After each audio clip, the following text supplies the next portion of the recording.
अस्सलामुअलैकुम, कैसे हैं आप सब दोस्त। मुझे उम्मीद है कि आप सब खैरियत से होंगे। दोस्तों, ड्रामा सीरियल कैसी तेरी खुदगर्जी काफ़ी पॉपुलर जा रहा है, ना सिर्फ पाकिस्तान में बल्कि पूरी दुनिया में इसको काफ़ी पजीराई मिल रही है। शमशेर खुद को बिल्कुल मायूस कर देगा जब उसको पता चलता है कि मेरे सगे बाप ने मेरे साथ ये सब कुछ किया, ना सिर्फ मेरे साथ बल्कि मेरी वाइफ के साथ। शमशेर महक को भी छोड़ने पर तैयार हो जाएगा क्योंकि उसका दिल टूट चुका है। वो बिल्कुल उसका दिल टूट चुका है, चूर-चूर है। वो ये चाहता है कि अब मैं इस ज़िंदगी में इस दुनिया में ना रहूँ, क्योंकि वो काफ़ी परेशान होता है।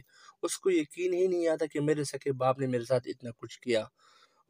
वो जब ये बात महक को बताता है कि मैं तुम्हें छोड़ रहा हूँ, तो महक को भी हैरानगी होती है। महक को यकीन ही नहीं आता कि शमशेर इससे पहले मेरे लिए कितने लोगों से लड़ा, और अब जब शमशेर मुझे छोड़ने की बात कर रहा है। लेकिन दोस्तों, महक ये बात सुनने के बाद शमशेर को छोड़कर नहीं जाएगी, क्योंकि अब महक भी शमशेर से मोहब्बत करने लगी है और महक को अंदाज़ा है कि शमशेर काफ़ी टूट चुका है। शमशेर का इस सारी कहानी में कोई भी कसूर नहीं है। लिहाजा महक अपने घर, अपने दूसरे घर, वो घर जो शमशेर ने रेंट पे लिया हुआ है, वहाँ पे जाने को तैयार हो जाती है।